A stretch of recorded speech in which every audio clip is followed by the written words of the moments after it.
There we go. You are live. Hey, everyone. Welcome to episode 219 of the All Dolphins podcast live. No background for you. That means you're not going to be able to do your hearts. Oh, what's going on? Why is my background not on? Nah. That's not going to work, is it? No. There it is. Oh, dude. my God. You can do it with no background? What is This this? is not fair. What is this? Oh, that must have some magic here. This is not fair. I love it. Oh, man. Anyway, all right. Let me get out of my feelings because I can't make hearts. This is really, really not fair. All right. I like it. And then add the background, and it still does it. Awesome. Okay, so we'll start with quick history lesson because we can't skip 2019. Hold on 1 second. I'm trying to share this live. Give me a moment. There you go ahead. Oh, keep talking. Yeah, I'll go ahead and slow started the history lesson of 2019, and we cannot skip 2019 because there was such a turning point in Dolphin history. This was a year, of course, the Dolphins hired Brian Flores to replace Adam Gase and then proceeded to purge the roster, reset, rebuild, or tank, however you want to put it. I know Omar's tank for Tua. That's what it was called. I know it because we labeled it. Well, just because you and the 2-3 others media members decided tank for 2-3 other media members. It was the world, my brother. I think it actually became more blow for Burrow than tank for Tua, if we're going to be honest about it. But it eventually evolved to blow for Burrow after Tua suffered a very career-threatening, catastrophic hip injury. But let's not remember, this was the plan, and this was the plan from the organization from before Ryan Tannehill was the starting quarterback. Okay, let's also not pretend that Burrow wouldn't have been the number 1 overall pick had the Dolphins. He would have been, but he wasn't the genesis for it. No. Well, I understand that. Well, part of it was that, and the other part of it was going to be like a couple of, Tua came into the 2019 college season like the stud, absolutely. The greatest quarterback of all time, the can't-miss prospect of all time. He still was no Andrew Luck, but that's beside the point. That's fair. Anyway, so the Dolphins began. And this was the funny part. At the draft, they traded a 2nd and 5th round pick to the Arizona Cardinals for Josh Rosen, who then competes with Ryan Fitzpatrick, who had signed as a veteran to babysit the young guys or show them the ropes or whatever. And lo and behold, Brian Flores decides to go with Ryan Fitzpatrick as a starting quarterback. Eventually, because he was clearly better than correct. Correct. And because he was necessarily on board with the idea of it's okay to lose games, it gives us a better draft position. And eventually the Dolphins gave Josh Rosen a shot, a couple of starts. Didn't work out. Ryan Fitzpatrick was reinserted in the lineup, and about the halfway point Josh of the Rosen season, sucked. He did. And Brian Flores would have played a very clear inferior quarterback. While the team was sitting there, are we really tanking? Are we really tanking? Is this really what we're doing? Why do I want to be here if that's what we're doing? It was Brian Flores was protecting himself and protecting his locker room by starting Ryan Fitzpatrick, who he absolutely needed to start. Okay. Anyway, about the halfway point of the season, the Dolphins started playing better. Eventually wound up like 5-4 in their last 9 games to finish 5-11, including that very memorable win at Gillette Stadium in the season finale 27-24 when it cost the Patriots a first-round bye, and the Patriots wound up getting beat by Tennessee at home in the first round of the playoffs in what would become Tom Brady's final game. The Dolphins beat Cincinnati the week before. Contrary to popular belief, the Dolphins would not have clinched the number 1 overall pick with a loss in that game. They still would have needed Cincinnati to lose their regular season finale. And who knows whether that would have happened anyway.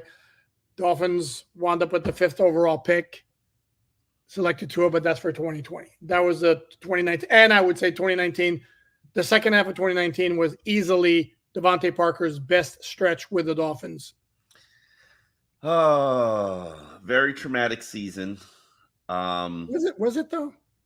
Yeah, because you were signing guys on Tuesday and putting them in your starting lineup on Sunday. And then do you remember it was years later, I think it was the 2021 season, where Brian Flores, they started horribly, and then Brian Flores basically was like, I can't like get players in 1 week and put them in the lineup the same week. And I was like, wait a minute, you did that all of 2019, like hypocrite. It was traumatic just because of you begin this purge and this rebuild. And I remember you started it with the intentions of building the trenches and building the line in 2019, building the lines. Oh yeah, Chris Greer. I could bring up stories and columns. Except here's the thing, though. If you in the first pick in that draft was Christian Wilkins, okay. If that was the idea, solely the idea, they wouldn't have traded Laramie Tunsil, which they did in 2019. I mean, yeah, but you knew why they traded Laramie Tunsil. It wasn't just the offer was too good to pass up. And they had a looming contract situation. And they had a looming contract that they didn't want to sign to a player that they didn't really fully trust.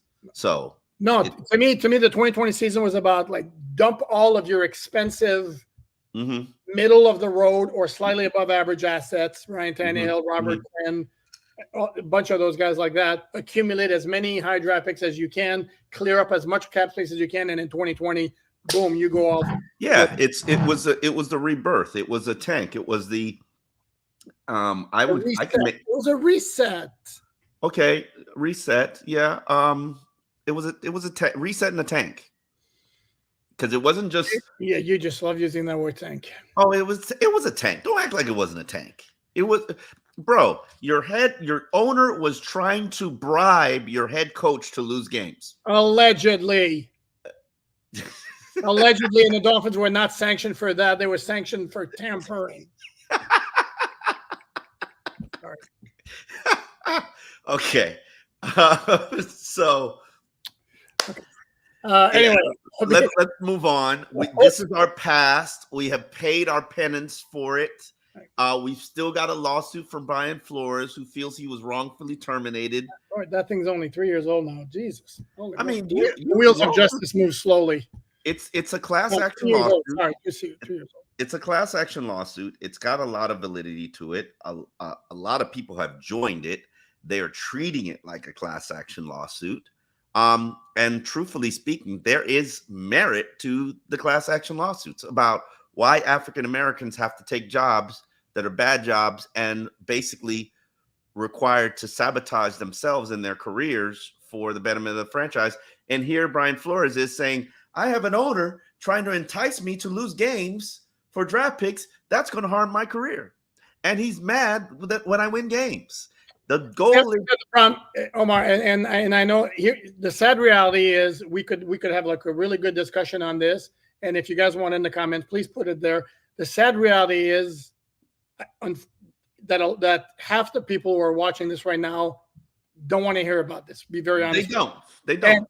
Okay, and I don't want to keep beating a dead horse because you think you know I'm more but than that. But if you did a crime, you committed a crime, you take ownership for it, and you take your penance, and you don't cry about it. We don't have to bring it up and rub your nose in it all the time, but you did it. You did it. What are you talking about? The Dolphins organization. But here's the thing, though. You're talking about the tanking situation, which they can't publicly admit, which the NFL can't publicly admit, which is why they got sanctioned for tampering. Correct. Okay. And the other issue is the one thing that you can say against Brian Flores is in suggestion of racism in hiring practices, and I think we all know it's there to a certain degree. But the thing is, the first team that he's suing is the Dolphins, who last I checked have an African-American GM who had a senior vice president who was an African-American, whose assistant GM also is African-American. I mean, it's not like the poster child for a racist organization. I mean, that's. I would agree with you 1,000%. Hell, Steve Ross hired a woman as one of his top executives who he's all about like breaking down barriers and opening doors. And giving everybody chances, correct. But let's not belabor the point very long. Go ahead, make your final point, but let's move on to something else. But he did hire a coach with the intentions of not being very good in your first season. Now, was Brian Flores fired for being insubordinate? Yes. And that was part of the insubordination. But let's move on. Okay, well, and again, the kind of point to that he was there two additional years. So anyway, more immediate past. The NFL honors were on Thursday night, as we kind of expected. The Dolphins did not get any awards, but I did a story. So for the record, though, Tyreek Hill wound up 6th in the MVP voting. 6. Oh. Behind the winner, Lamar Jackson. Dak Prescott, who was 2nd. Prescott was 2nd? Yeah, I'm not sure I'm on board with that one. Christian McCaffrey was 3rd. Brock Purdy was 4th. Josh Allen was 5th. Tyreek was 2nd for the NFL Offensive Player of the Year behind Christian McCaffrey. Don't have a major problem with that. Tua wound up being 5th for the Comeback Player of the Year, which very surprisingly to a lot of people went to Joe Flacco ahead of Damar Hamlin, and then followed by Baker Mayfield and Matthew Stafford. I would support Baker Mayfield getting it over Tua. I would. He was dumped. Think about it. If he was dumped, then Joe Flacco, and I mean he was on his catch. I mean, it's the whole. Joe Flacco didn't play a full season. While I don't have an issue with Joe Flacco winning it, I don't. Because I thought Joe Flacco was done. I thought you stuck a fork in him. I thought he was a well-cooked steak. Just rubbery. You saw him against the Dolphins at the end of last season. Absolutely. Playing that Jets horror showing of an offensive line. Yes. I mean, and everybody who knows me knows I'm a Joe Flacco fan, but that guy's been done and cooked for about 3 seasons. No more. He proved it. No, and I told you that beforehand. No, he wasn't cooked. I told you that. Sorry. Mike McDaniel got 1 vote, 1 third-place vote for Coach of the Year. And then the one that surprised me, there were 10 players who got a vote for Offensive Rookie of the Year. Defonte Chan was not one of those. And to me, that was like, whoa, okay. People don't pay attention all the time. Maybe if he was 1,000-yard back, which he was close to, he would have set a single-season record for rushing average for anybody. People don't pay attention. You and don't vote, dude. That's no offense, but that's a ridiculous argument, because if you're not paying attention, then don't vote. And it's a panel of 50 people. It includes media members, some former coaches, some TV folks. You want names, don't you? You want names. I saw the list. I saw the entire list, and there are a couple of whom I'm like, you got to send me the list. You got to send me the list. I want to. On Twitter, and there's some retired media members also. But if you're going to tell me HN didn't get votes because people weren't paying attention, that's dumb. Then don't vote. Then revoke the vote. Anyway, the other item on the agenda before we do some interacting with you guys watching, and you need to tell your friends, we'd like to up the number of people who are currently watching. If this is what we're watching, I want the hardcore people who want to be here to be here. I don't care. That people will rewatch this and enjoy the conversations and discussions, and that's fine. They don't have to watch it live. But more importantly, we have 2 good episodes up. In the first that I do want to promote, if you haven't had the time to watch it this week, I strongly encourage you. The last episode that we did, which is called we talked about literally more than 30 players on the roster and how we would handle their situations, whether it's the shakedown, whether it's the restructured contract, whether it's free agents. That's there. That episode, which I just teased, is called Lock Up, Move On, or Trade Away. And then before that, we have another episode up where we're talking about our approach in terms of how to build the Dolphins to make them Super Bowl contenders. Those are episodes number 219. No, we're on 219, 218, and 217.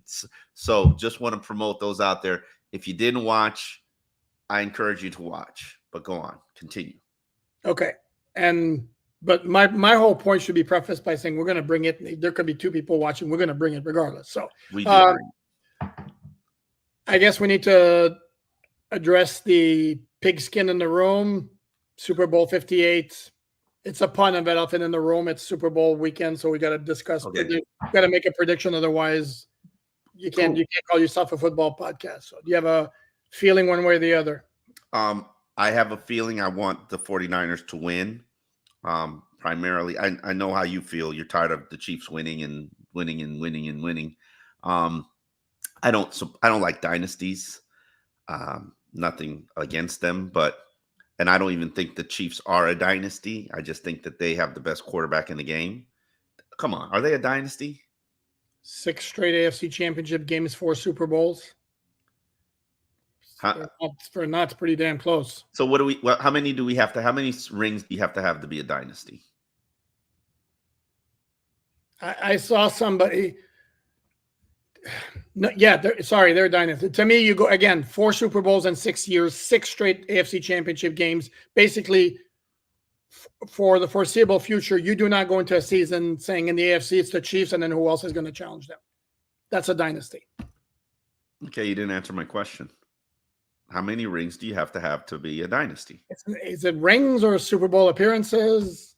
I don't know I don't know. Brady's got 6 rings. I give him dynasty. He got 6 rings. Really, you would give him how generous of you. You would give him. Would you not call the Steelers a dynasty in the 70s? Well, that's before your time. Steelers way before my time. So yeah, in 6 years, and everybody considered them a dynasty. I think you have to get to at least 3 rings to enter the dynasty conversation, and I'm probably giving you dynasty label at 4 rings. But just because you keep making it to the Super Bowl or keep being an AFC Championship game, that just means you've got a really good quarterback and a really good head coach. Okay. Fine. 3 then. 3 Super Bowl titles. We're in agreement here. See, this is how you compromise and come to a barometer. So we need damn it, you. We need,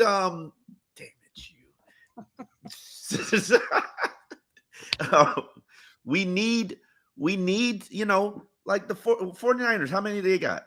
3, right? What, total? No, I'm talking about during the Montana era.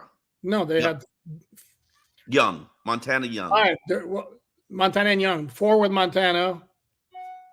Yes, 81, 84, 89, and then 94 with Steve Young. That's 5. So that's a dynasty. That's a dynasty. Well, in the 80s, they were a dynasty. Yeah, I mean, I don't know anything about the Steelers. Cowboys had a dynasty. They got how many rings? They got 3 and 4 years. 3 and 4. Yeah, see, three. We begin the dynasty era at 3 rings. Okay, here's the question though. You said you want to see the 49ers win. Does that mean that's who you think will win? No, I think the Chiefs will win. Oh, okay. Yeah, you got the best quarterback in the game. It's their defense. You got a hell of a defense and the best quarterback in the game. You got a respectable run game. You got it. You're a front runner, even though you're not a very good team and you're not a complete team. When you got the best quarterback in the game, makes it easier. It just makes it easier. But everybody sits there and thinks that Tua sucks because he's not Patrick Mahomes. Well, who is Patrick Mahomes? Like there's Josh Allen. Why do we need to bring Tua in this conversation? Because he's going to catch a stray. There's Josh Allen. There's Patrick Mahomes. There's Lamar Jackson, and then there's who else in the NFL? Like that's about it. And when you have those quarterbacks, you got a hell of a chance, no matter what. So the other thing is they have the better defense, because for all of the hoopla over the 49ers big name defense, it hasn't played great. Yeah. Chiefs have been balling on defense the entire year. They have the better head coach. I think Andy Reid's a better head coach than Kyle Shanahan. All due respect to Shanahan and his creative genius offensively, and they have clearly the best quarterback. Yeah, but hold on. Time on. You just disrespected Kyle Shanahan because he's not Andy Reid? And Kyle Shanahan. Did I disrespect him, or did I just said that the Chiefs have the better head coach? Yeah, they do have a better head coach. And that's not disrespecting. That's like saying Patrick Mahomes is better than Josh Allen. I'm not disrespecting Josh Allen, Patrick Mahomes. And if you do NFL head coaches, how high is Andy Reid? Andy Reid's number 1. I've said Andy Reid was number 1 before he won a ring to me. Andy Reid is like the bigger and better than Belichick to me. Always has been. Okay, then now you're disrespecting Kyle Shanahan because you're saying Reid's better. No, I'm just saying that they got a Hall of Fame coach. Who? Chiefs. Yes. Hence, they have the edge at head coach. They have a better defense, and they have the better quarterback. And the 49ers, if we're going to be honest about it, I don't want to use the word lucky, but kind of semi-fortunate they were in danger in both of those games against the Packers and the Lions. And not just a little bit. You hate that injury label, so I'm not going to say. They also battling injuries, as everybody was battling injuries. Who's injured on the 49ers? Deebo Samuel. He played.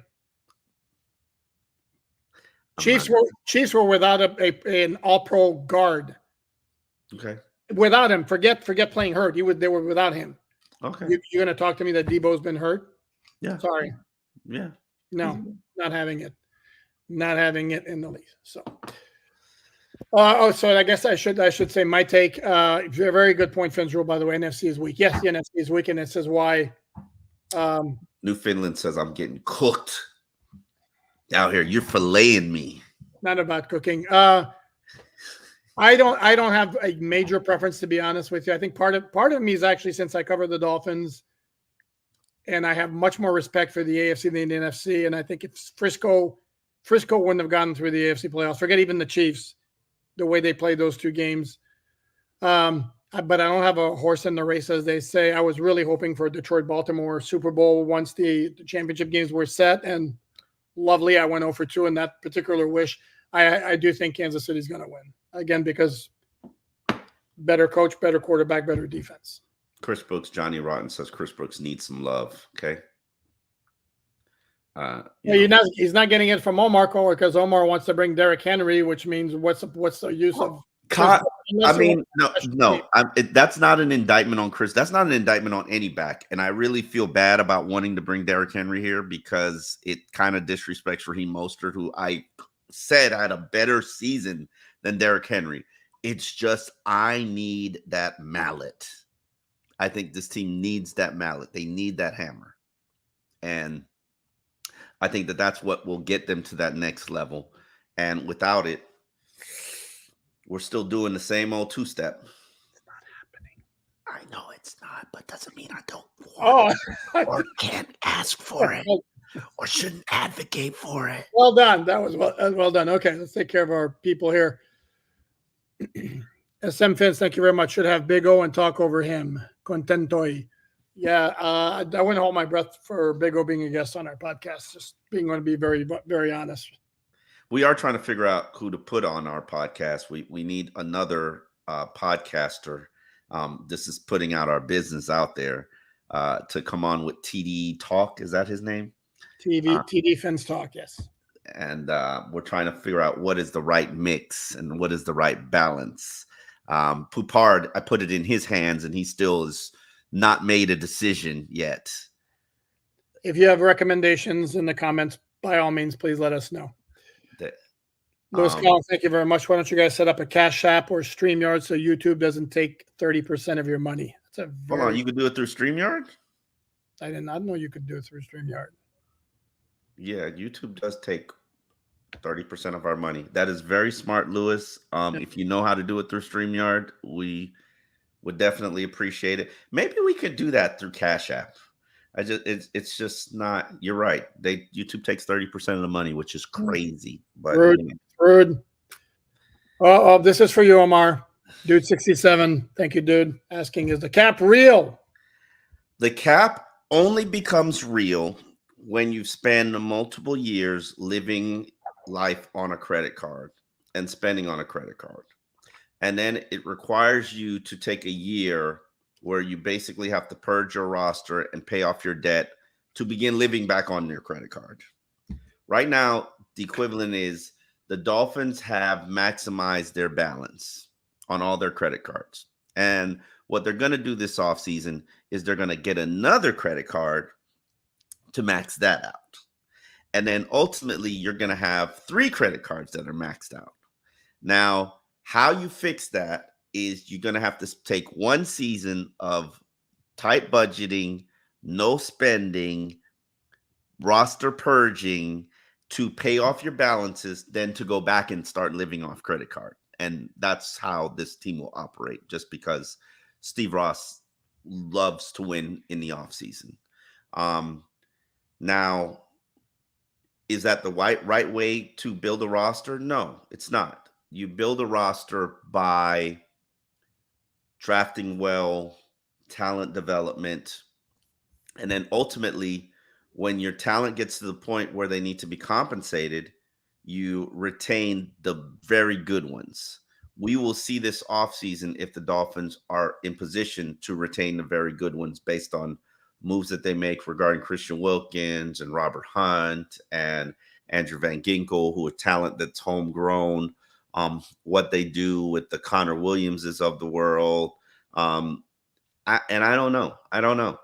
I have argued and continue to argue with myself whether it's not better to begin to reset now as opposed to you're shaking your head. You're shaking your head. I'm shaking my head. Please explain why you're shaking your head, because No. I'm telling you right now, if you double down, this ain't going nowhere. Oh, and you're just going to make the problem worse. I understand that, but you also went all in. And okay, if you want to reset right now, which big name players are you getting rid of to begin that reset? Because that's what it would entail. I don't have the answer to that, but it's a possibility that I mean, Tyreek. Don't bring up Tyreek in this. Ramsey, because if we're looking to reset by dumping big contracts, and by resetting you mean, okay, accept the fact that you're not going to challenge for the Super Bowl or not going to be in a position to even challenge for the Super Bowl, why keep like the major contract players who may or may not be here for the long haul, i.e. Tyreek, i.e. Jalen Ramsey, i.e. Teron Armstead, even though he's not tradable? Teron Armstead is this is his last season here. So I'm not factoring him into that and the reset. You can't trade him anyway. Yeah, no, he's here. So just, yeah. But if you double down on this team, and I'm not saying that it's not the right thing to do to double down, because I think injuries were a factor, and I don't want to hear you. I don't want to hear it. Just silence yourself on why you fell belly planted into the end of the season. So I think they will double down, and they will get another credit card and max it out. That's the Steve Ross way. Do I think it's the wise thing to do? No, but I think you can reset it in 2025 once you've fallen short, if you fall short. Correct. And the question is whether you believe you legitimately have a shot. Yeah, and they think they legitimately have a shot. Maybe if they beef up the running game, maybe get a third wide receiver, maybe rebuild the trenches, because they're going to have to rebuild the trenches. And that's a hell of a long laundry list for it's a long laundry list with no money, but that's what their laundry list is. Correct. And this is why I'm kind of skeptical, if we're going to be honest. You're skeptical, but then you're like, no, don't reset it. Reset it. Because they've taken the dive off the cliff, and they're halfway down. There's no stopping there unless they have a parachute they can pull. It's time to pull the ripcord, baby. Because to me, it's more like time to dive in and then see what the water is like, and hope you don't hit any rocks too close to the surface. Damn, that's a grim analogy. On that somber note, more Omar getting cooked. No. Oh yeah, I'd be all up for those. No, we're gonna go Ohio John. Thanks, John. With the second year of work, do either of you think Butch Barry can get Eichenberg closer to the level of improvement we have seen from Austin Jackson? Yes, I do. And I will say this. Eichenberg played better in the second half of the season, to the point where you were not riding the Eichenberg Express, and he did that injured. So that's the first thing. I think when he started to struggle, he was injured. I know Poupard hates the word injured, but the man was playing or trying to play with a rib injury. Okay. On top of that, I think there's early on at the end of the year, it was a calf issue. Yeah, no, I'm talking. Yeah, I think I think there's a very strong possibility that he might be the starting center moving forward, and and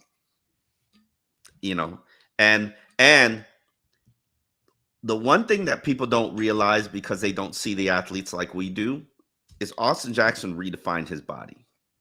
He used to look like a frumpy dumpy pudgy offensive lineman, That's good. Go ahead. And now he looks like a defensive end. You know, from a physical standpoint. Oh yeah. Did we go that far? Oh yeah. I can show you a picture of Austin Jackson walking. Oh, no, he worked on his body. I don't disagree with that. I think. Oh, he don't look like Jalen Phillips, but he damn sure looks like Derek Shelby. Well, not a whole lot of dudes look like. No, that's a good comp. Not a lot of dudes look like. So, are you buying it? Like, okay. Yeah, he really worked on his body. He worked on his body. He worked on his mind. I will say this. I am so puzzled and perplexed by something I saw at the end of the year exit stuff. You remember when everybody was going up to Liam Eichenberg as he was dispensing money in the locker room? And I'm like, what? On locker cleanout day? Huh? Yeah, locker cleanout day. Like everybody was, and Eichenberg was like huddled up and secretively giving out money, and I'm like, I'm trying to figure out, and I haven't gotten up the balls to ask a player, like, was Eichenberg like responsible for the fines or the money? He was like the team accountant or something like that. Like, okay. And so I like it was perplexing to me why everybody in the locker room was going up to Liam Eichenberg and getting money. And I was like, what is going on here? So clearly he's got some sort of stature and status on this team that players respect and like he's the money master or something like that. I'm only telling that to this podcast because, and I haven't figured out what it is. I'll when I'll ask him and he'll tell us. Yeah. And that's the reason right there. That's if it's legal. Well, yeah, that's why. Well, I mean, you wouldn't dish out money in the open if it wasn't. That's why. That's not why Liam Eichenberg. Here's how I would answer it, John. I would tell you, I think there is reason for optimism that he can take a step forward in 2024. I think that's pretty clear.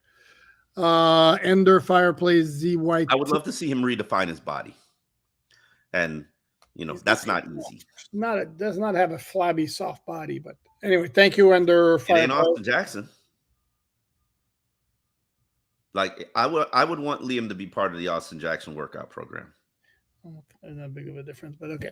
Johnny Rodden, thank you very much. I think trading big contract guys now for as many picks as we can get. Let go of Wilkins, Williams, Hunt, Baker, Howard. We aren't going to Super Bowl in 2024.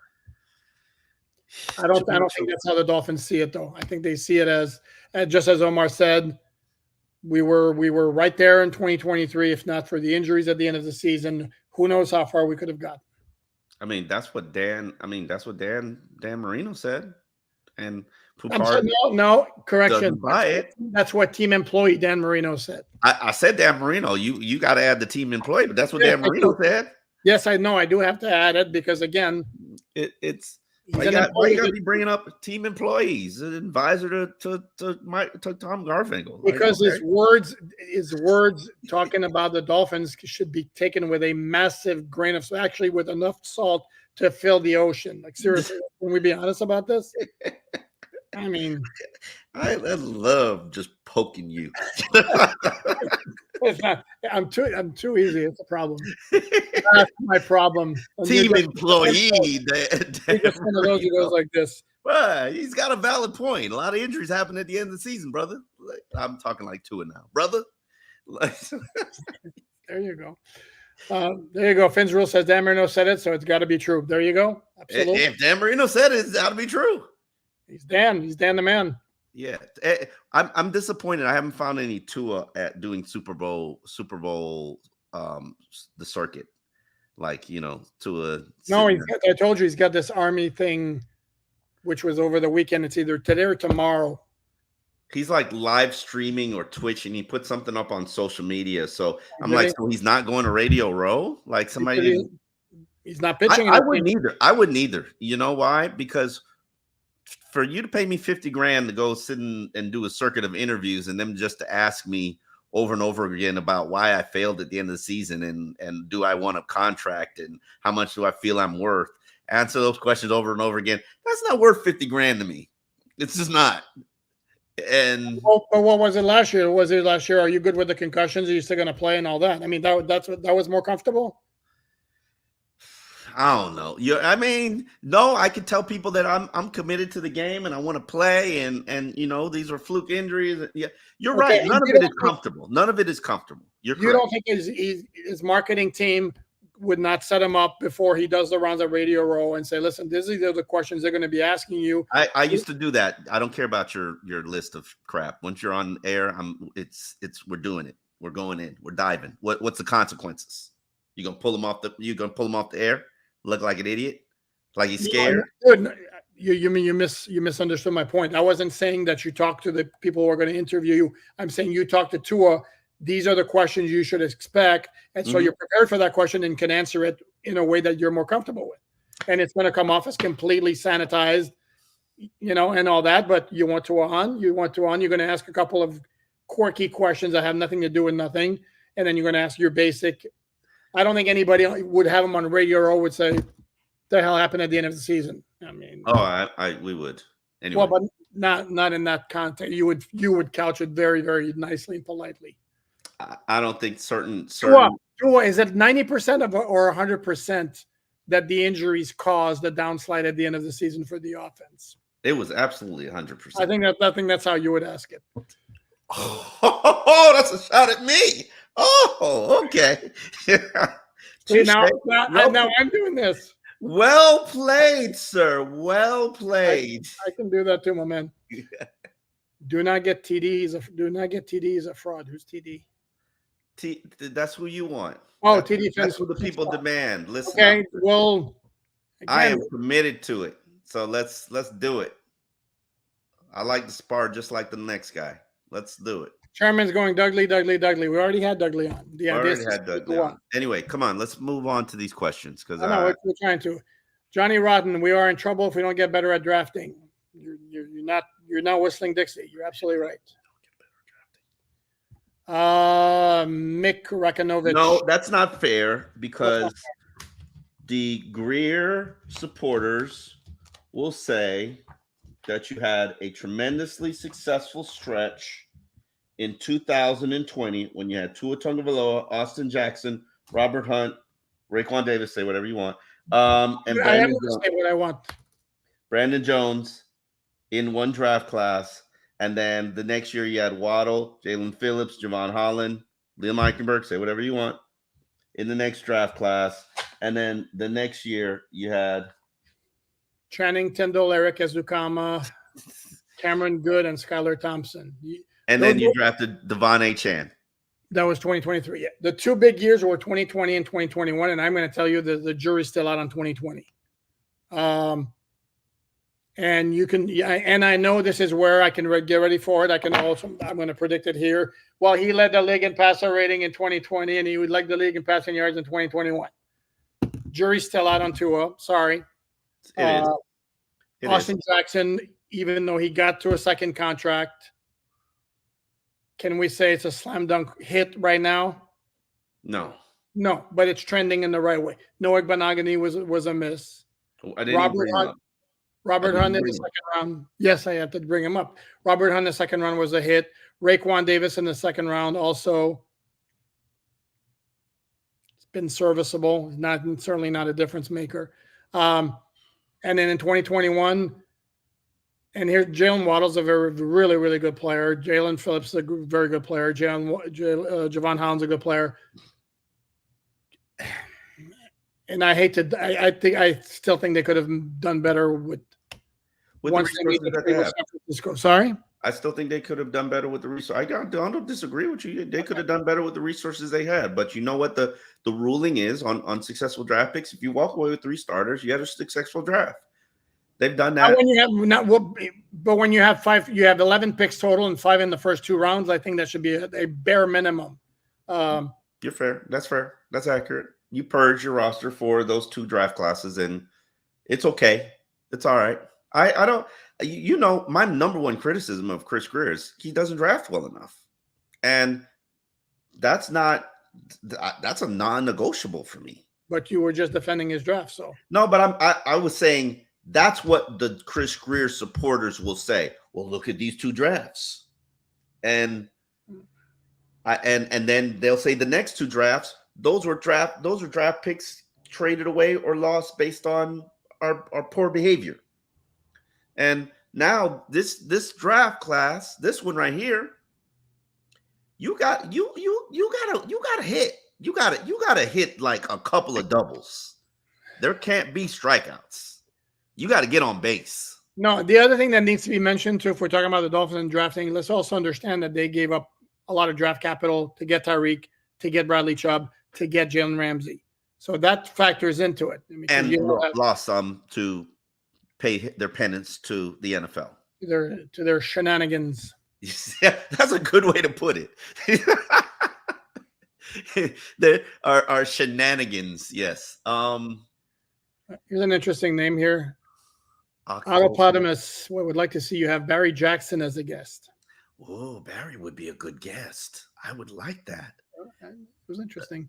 Not with TD talking. No. That would have to be. It would be with another. Barry name. Jackson as a guest.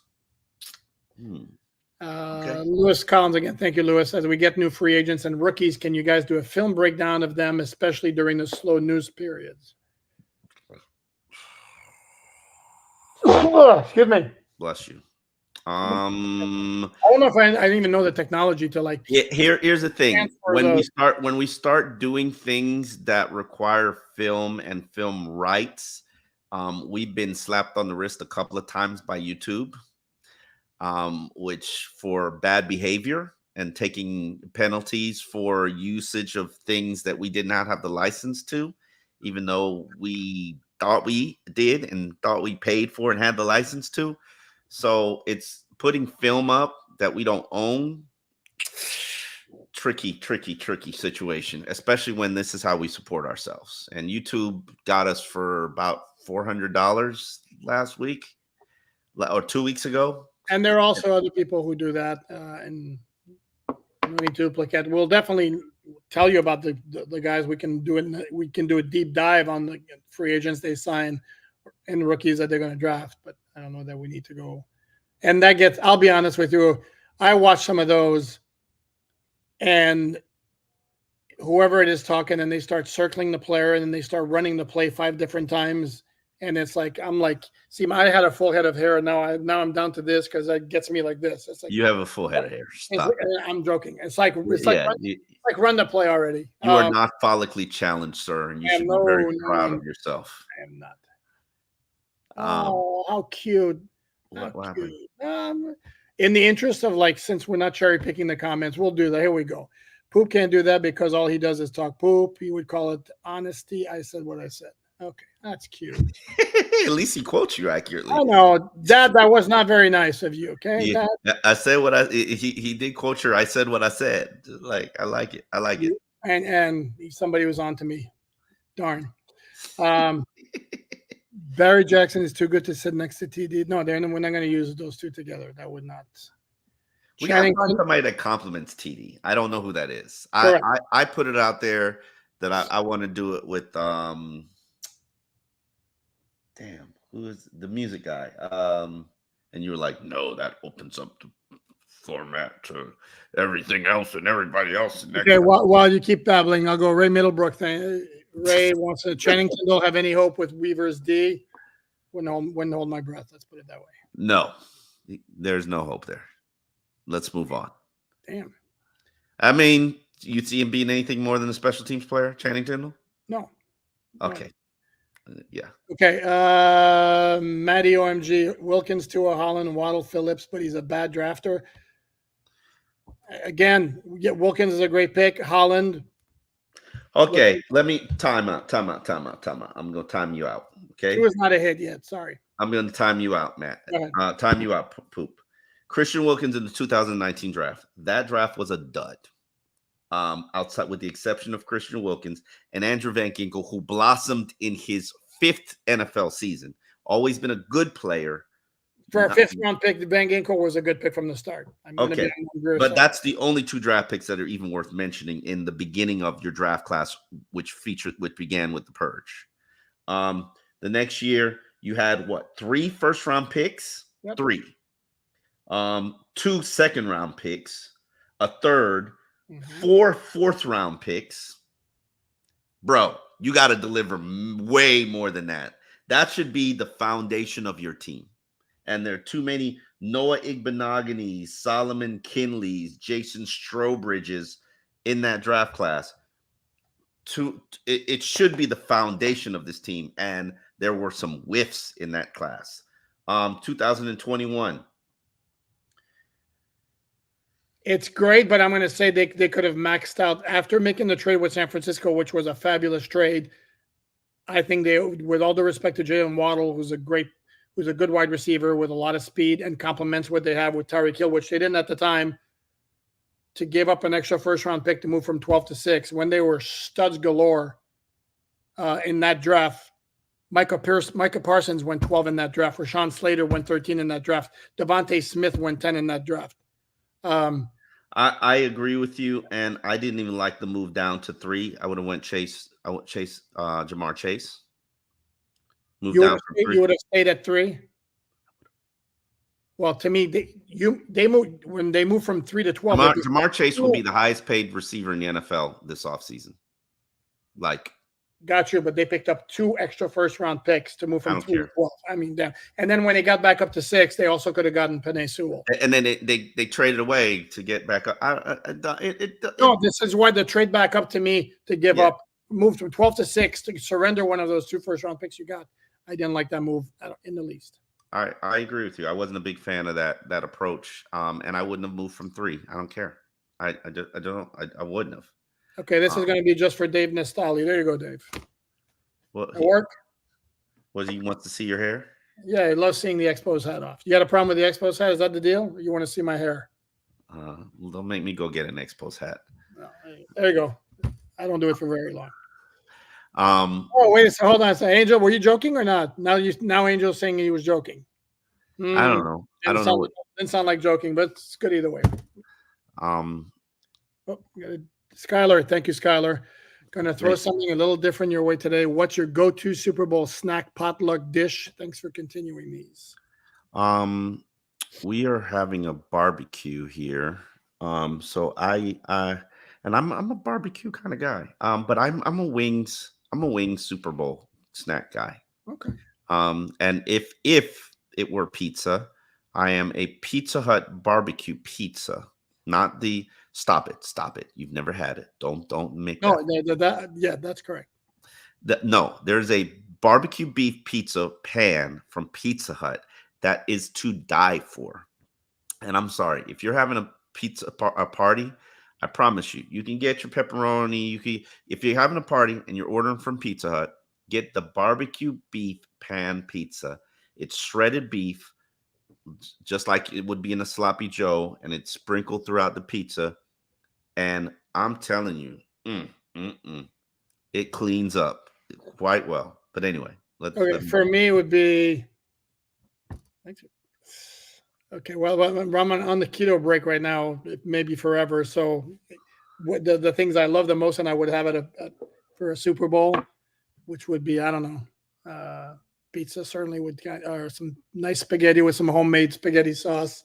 For a Super Bowl? You eat spaghetti for a Super Bowl? Or some sushi, yes. I think that's your keto talking. I can't have sushi unless it's just a pure slices. No, okay. Sushi's, you can't have sushi? Not rice. You gotta give up. You could go eat the sashimi. Oh, I know, but I'm.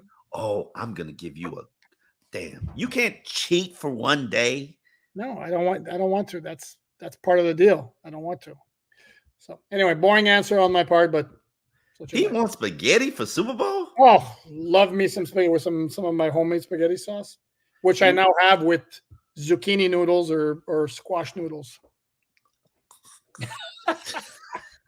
I know, don't knock it till you tried it. I've tried it. I'm knocking it. Okay. Yeah, no. I want to address this one here. Jay live do NFL game in Spain. Dolphins and Bears marketing rights in Spain. There is no game in Spain this year. They've already announced all of the international games. It's 3 in London or in England, 1 in Germany. We're not going. We're not. 1 in Brazil, and there's no Dolphins are not involved. And the Dolphins, by the way, are the only team that have marketing rights in Brazil. but it's going to be the Eagles as the home team, and the Dolphins are not playing the Eagles, so they're obviously not in that game. WMCZ, Omar and Poupar have been fans from a distance for a long time. As a Miami-born, Columbus-schooled kid, loves seeing Miami natives representing on YouTube. He's a Miami native. I'm not a Miami native. That's your cue right there. I'm born and raised in Montreal. Ooh. Thank you, Autopotamus. Look up keto fathead pizza. I am going to absolutely. You know, I realized by you I don't want to tell people where you live. There's a Blaze Pizza. I've always been curious about Blaze Pizza, but I've never tried it. I've heard about it, but I don't know if it's good or not. Never heard of it. You never heard of Blaze Pizza? I think a bunch of like LeBron James was a sponsor, owner.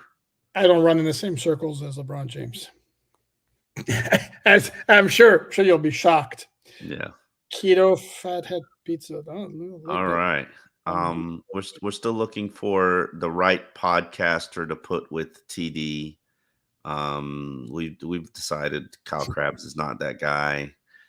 We do want to have Kyle Krabs on. Yeah, it's got to be a good Mexican. Canadian pizza, dude. 60 cent Canadian pizza is absolutely love Canadian pizza. I need a lot of comments about Blaze, Omar. What are they saying? A lot of comments. Blaze is overrated. Okay. Blaze pizza is very overrated. Okay. I don't know if they are or they're not. Blaze is okay. Blaze pizza is over. Okay. All right, cool. Then I can end my fascination with Blaze pizza. 2025 game in Spain was announced today, I believe. I have not heard that, but we're absolutely going to check. Canadian pizza. You know what I want to eat? I want to try New Haven pizza from Tony Sperano.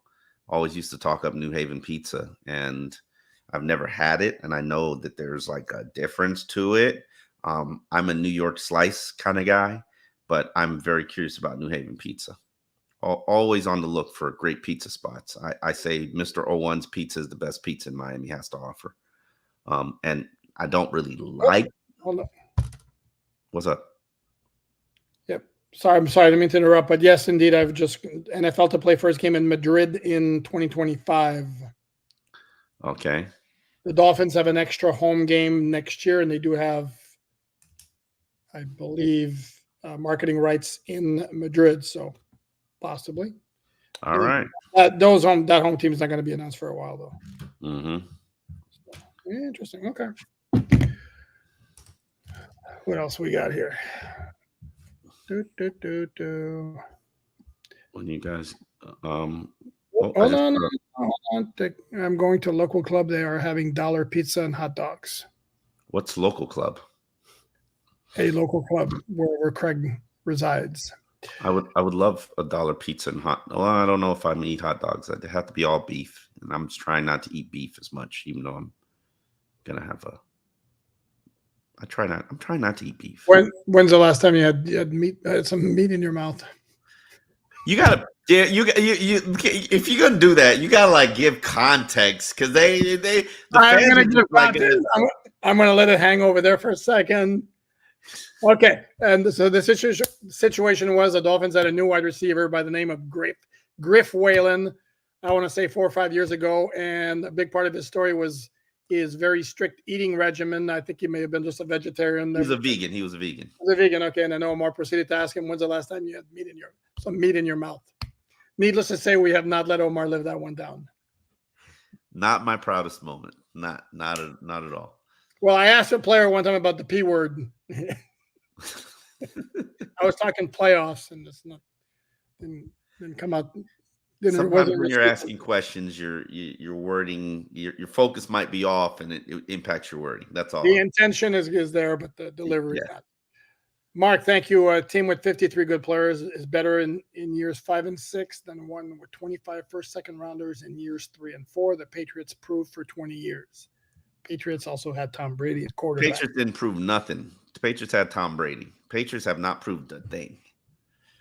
When you have the best quarterback in the game, it makes it all easier. especially when he takes a team-friendly deal because his wife is the primary breadwinner in the household, and more money means more taxes. That's nice, right? Yeah. Nuclear Nick, thank you. Go to Miami Slice. Thank me later. Trust me. What is Miami Slice? I don't even know it. It's a pizza place. I know, but how is it a franchise or just what? Like, I'm a big cheese guy. What is Miami Slice? What do you mean you're a cheese guys? You don't like cheese? No, I said Big Cheese, the place. Oh, gotta. No, I'm not a big cheese guy. You know that. Omar, you want to tackle this one? It's a question we get quite a bit. Dave, why is Crossman still employed here? From what I'm told, the issue is more of Miami's time commitment and dedication to special teams than it is Dan Crossman's performance. That's the answer. There you go. And it will probably be addressed this upcoming offseason. So basically, Mike McDaniel is taking the bullet for special teams as opposed to Dan Crossman. If I have not verified that answer, but that was the answer that I have been given, and will not be in position to verify that answer until I see Mike McDaniel at the owners' meeting. Okay. No. Okay. Anyway, we talked to him at the combine first before the owners' meeting. We does a press conference at the combine. It's not a little chat session. Thank you, Edward. What I would say about the special teams also, in fairness, they were pretty solid the entire year, except for those two nasty blips against Baltimore and against Buffalo. And those blips came in instances where their special teams unit was depleted because a lot of those guys were playing starting role. It makes a difference, and I wish you would stop acting like it didn't.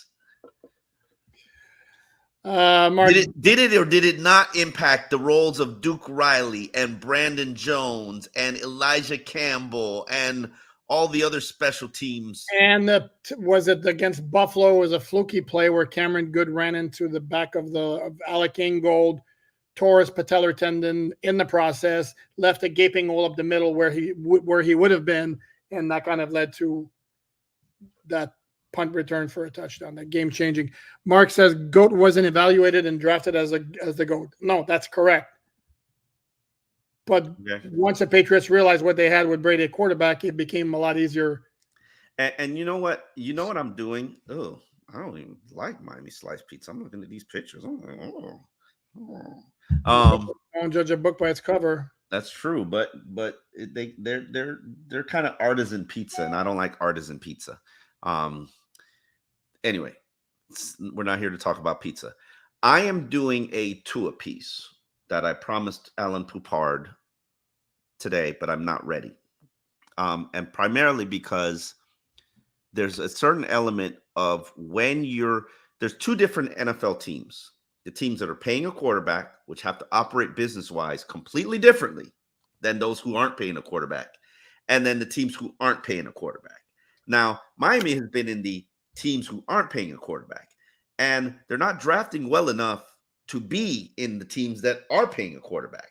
Because once you're paying a quarterback 25 to 30% of your cap, your roster is going to have to be built on cheap players.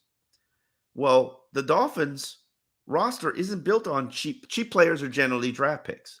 Dolphins roster is not built on draft picks. It's built on inexpensive, injured, dented can free agents. And that's just the reality of it. I'm sorry. If you look at your roster, that's what it's built on. Now, when you have to start paying a quarterback money, like, it will make the problem worse and expose poor drafting. So to me, like, this is part of the reason why you have to do what Poupard says, which is ride this whole thing out on the 5th year and the franchise tag, because you need 2 seasons to actually get your roster right, because you ain't got nothing on your roster. Take a really deep dive, really encompassing look at your roster on your team. What's there now? And literally, none of the good players, or the majority of the good players, aren't drafted by you. Like, even Zach Sealer, who is the epitome of build and develop, he wasn't drafted by you. Now, you found him, you procured him, He's a great waiver wire claim, and you developed him, so he is yours. But show me others. Show me others. And there aren't that many. Well, since you mentioned your Tua story, there is a Tua story on alldolphins.com right now. All right, it wasn't ready for you. Go ahead. There you go. And I compared Tua to Brock Purdy. Because, and as Omar proceeds to sigh, they have been at near the top of the passer rating board the past 2 seasons. Actually, Tua led the NFL in passer rating last year. Brock Purdy led it this year. Tua was 5th. And only 2 quarterbacks in the NFL have had 100 rating for the last 2 seasons. Tua and Brock Purdy. That's wonderful. And both players have similarities in that they are surrounded by very, very good offensive talent.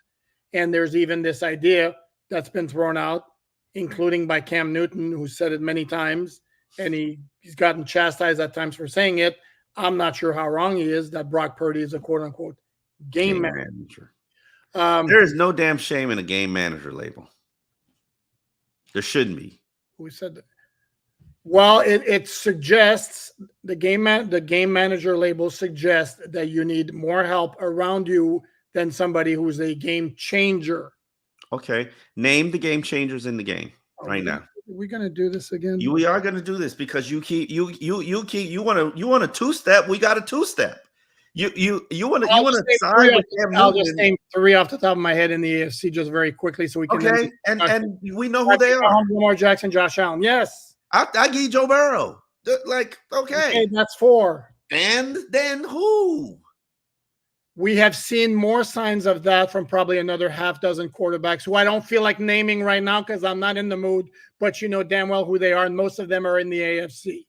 Okay? So, and I'm not going to go there. Anyway, the point is, as Omar so rudely interrupted me and removed the alldolphins.com banner from the bottom, check it out. You make your own conclusions. See what I wrote. Decide I'm completely crazy, which wouldn't be anything new, but I'd compared and contrasted Purdy and Tua, and it's relevant because Purdy, Tua have a lot of similarities, and Purdy currently is in the Super Bowl. And I wrote a column that says that if the 49ers win the Super Bowl and beat the Kansas City Chiefs, it reinforces the fact that what the Dolphins are building is right and can do it and win it all. And you can find that on alldolphins.com as well for free, no paywall. And it should be teased on Alan Poupard's Tua piece. It wasn't. I teased another Tua piece that I had, which I called it the Big Tua Dilemma, which basically was my justification and all the reasons why you have to play out the fifth year option. And I don't even know if I had it in there. And if I didn't, I was remiss. The fact that he's your best quarterback since Dan Marino is not a reason to lock yourself up for the next 3 years. The fact that he's been a top-rated quarterback for the last 2 years is that reason to lock yourself up. Anyway, you are provoking me today, man. John. All right. Sorry. Are we done with questions today? Because I got. And I'm hungry. I want to. Let me look here real quick. Yes. I need to cook myself some lunch. See, I'm missing the point. Newfoundland, you're missing the point. Game manager is playing in the Super Bowl. You're missing the point. He is playing on a completely stacked team. And if you can't see that, don't know what to say. If you think Brock Purdy is the number one reason the 49ers are in the Super Bowl, hey man, he delivered some clutch performances that got them there for the last 2 games. Clutch performances as passer. If we're going to get, and you, Omar, who's like this with the passer rating, his passer rating for each of the 2 playoff games is under 90, and 90 is actually below average. Clutch performances, though. Clutch. Correct. You will see. Isn't that what you want when you say you want an elite quarterback? You want the clutch. You want him to rise in the occasion. And that's my point, that Brock Purdy is not elite. He has shown a clutch gene in these playoffs. He's not an elite quarterback, in my very humble opinion. Okay, I'm a Brock Purdy fan, and I think he is elite. Okay. And we'll see. You can be wrong. That's fine. All right, where are we questions wise? You bet. I am getting owned today. I am absolutely getting owned today. I gotta admit, my focus isn't on, my game isn't on, but it's all right. Sometimes you just take an L. Sometimes you just take an L. Hold on, Ryan is I was going to say complain, making the point that we missed his question. Let me look for his question, Ryan Laporte. Put the question again. Put the question in there again, Ryan. So, Ryan, no, he did miss his question. First sorry, Ryan. Daniel had players play through injury during season. Second season, rested them during the season to get healthy. Neither worked. Need new strength and conditioning staff. The injuries that they had nothing to do with strength and conditioning. They were a player getting his helmet hit on the knee. Like, I hate when people do that stuff. Like, I'm sorry. Did Jalen Phillips popping his Achilles on a bad turf, does that strengthen conditioning staff? Jalen Phillips' body is the body of an Adonis. Like, there's nobody who looks better in the NFL than Jalen Phillips does. And so you're telling me that the strength and conditioning staff was the reason that his Achilles popped? Is that what you're really telling me, Ryan? Like, no, man has like 9% body fat. You know, the other thing too is if you look at the injuries that they had, there weren't a ton of hamstring injuries this year. Soft tissue at all. You had kind of even when they did have hamstring injury, a hamstring injury, because that was Robert Hunt. His hamstring was black and blue, the size of a goddamn. It was massive, like the size of my head. A black and blue mark on where his hamstring was. Like, you could, like, what was he supposed to do? What do we want him to do? It was clearly, you see the blood, you literally see the blood in it because there was a tear. So I don't know how people think the strength and conditioning staff or the training staff which is what they really mean. We're supposed to fix that.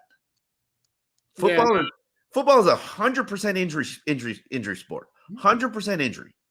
Like, every player will be injured 100%. What? Stop it. I'm done with you. I'm leaving. Let's wrap this up. Did we get every question in? Yeah, and apologies, Ryan, for not having spotted first. That's the last thing I want to do. Hold on. No, we got that one. I'm going to do a quick Skylar, Ryan. See, yeah, Ryan, there is yours. Mark, Lewis, Johnny. Yeah, I agree with Sean Sullivan says the Titans game and the injuries derailed everything. Absolutely. You would have taken care of the Titans. You would have had home field advantage. You would have won the AFC East. You squandered the opportunity, and that was more on the defense than the offense. And then injuries at the final stretch. Whoa. What was more on the defense and the offense? The Titans loss. You mean that game where the Dolphins had the ball where they could have iced it with one first down before Tennessee took the lead, and then the offense had a chance to come back to win it with a field goal with about 2 minutes left, and again pooped the bed? That particular game, who let go of a 14-point lead? That was on both of them, and the offense was crap the entire game. If you recall, they got 2 cheapy touchdowns off the muff punt and a fumble right after that. The offense was garbage that entire game. So I continue to get owned. All right. Used to blame the. I mean, but you still gave up. If you did your job, you wouldn't have given up a 14-point lead. Correct. It was an all-around complete collapse, offense and defense. Okay, fair, touche. I continue to be owned. And the other point I made is every team in the entire NFL had a bad loss this year against a team that they shouldn't have lost against. That was the Dolphins. When it just so happened, it came at the end of the year. Other than that, the Dolphins basically, did with every other subpar opponent they faced. Mm-hmm. That was the one time they dropped the ball. Troy asked a very good question, and we'll let this be our last unless we get another paid question. Which we did. Okay. And I'm a liar.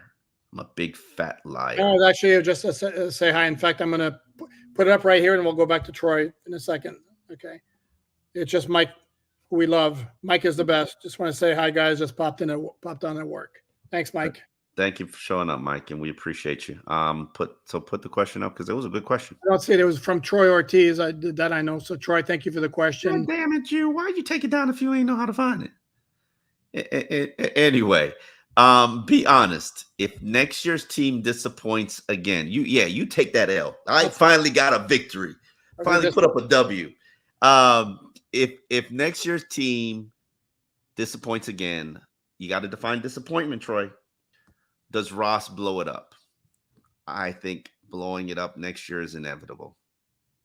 Unless we're talking roster, we're talking management. Management. I think this or should be Chris Greer's last hurrah. If you make me spend $100 million just so that I can give you the credit card again, and then you spend the credit card, max it out, and we don't deliver a playoff win, like, I'm sorry, that's your head.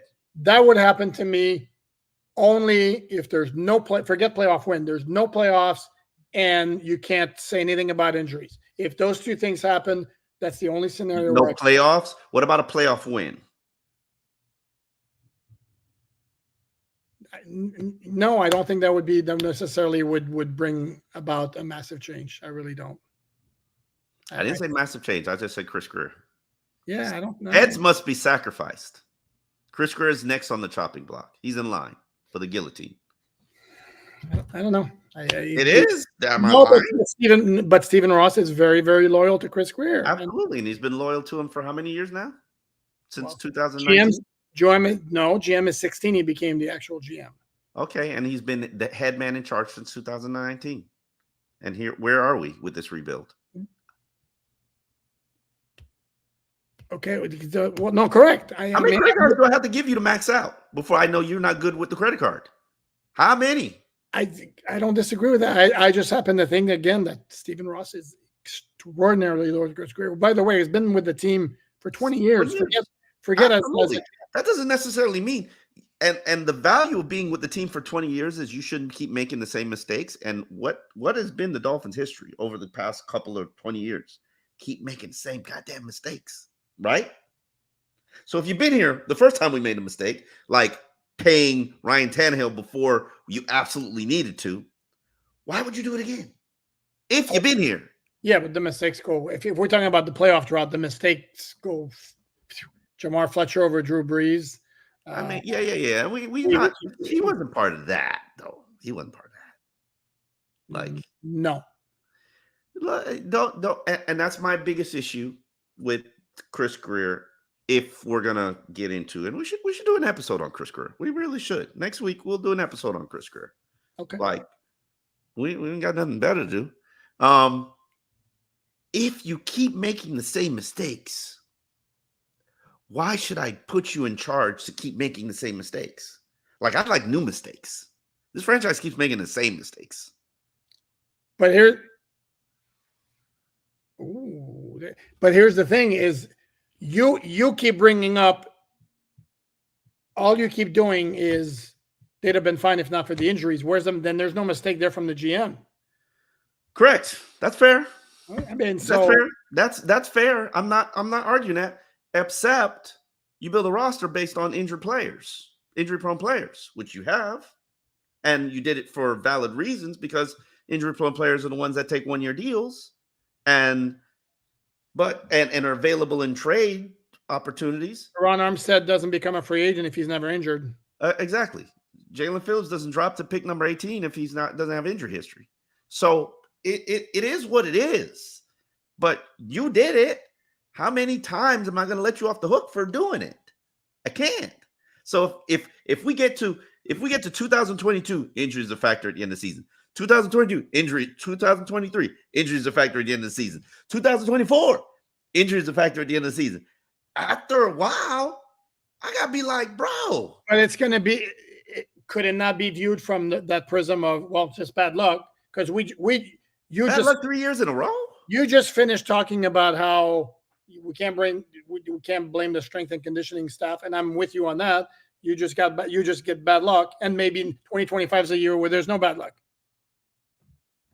I mean, who knows? Well, no, we got another one here. Lewis again. Thank you, Lewis. For context, Cam Newton is an extended clip, says Tom Brady is an elite game manager, not a game changer. No, that's fair.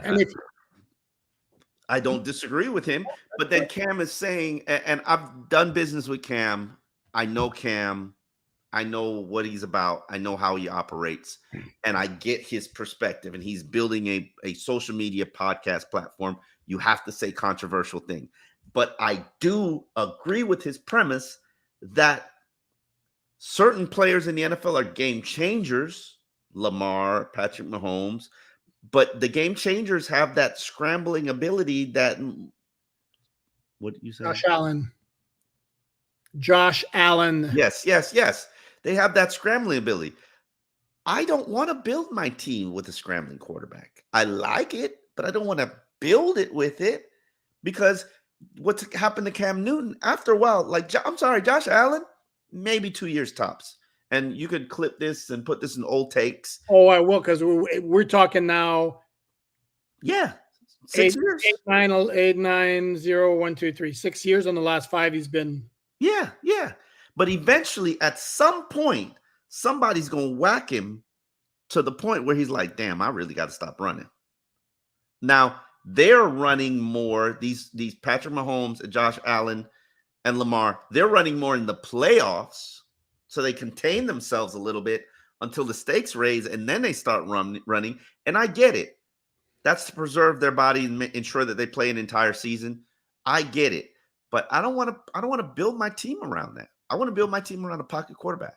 Except the difference there, I wouldn't include Mahomes in that group because Mahomes doesn't scramble for the sake of scrambling. Mahomes scrambles when he went to escape pressure. Oh, but he scrambles for the sake of scrambling. He scrambles at least 2 or 3 times a game for first downs.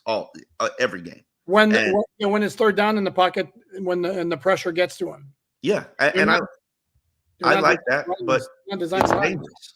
It's dangerous. It's dangerous. Correct. Is it wrong for me to think that Steve Ross ownership tenure, we have been mediocre at best? It feels maybe he is the issue. I'm not saying the grass is green on the other side, but maybe change is needed. I'm sorry. What does Steve Ross do? Steve Ross, all he does is write big fat checks. You're not going to get that on. You're not going to get me. I want an owner that just writes big fat checks. Says, oh, what do you need? $100 million to just balance the books? Okay. How many owners do you think would restructure Now, the New Orleans Saints do it just about every year. But how many teams or NFL teams do you think write about $100 million worth of checks just to balance their books? No, it doesn't happen. Here's an interesting one. I agree. Look at the last 20 years and look at the pocket passers that have won the Super Bowl other than Mahomes. Eli Manning, Peyton Manning, Ben Roethlisberger, Kurt Warner, Matthew Stafford. I'm not sure I understand the point there. Were you saying there are a lot of them, or there are not a lot of them? I don't know. Tom Brady. We forgot about him. Tom Brady. Yeah. I'm not in position to calibrate this whole game. I don't think game manager is a disrespectful.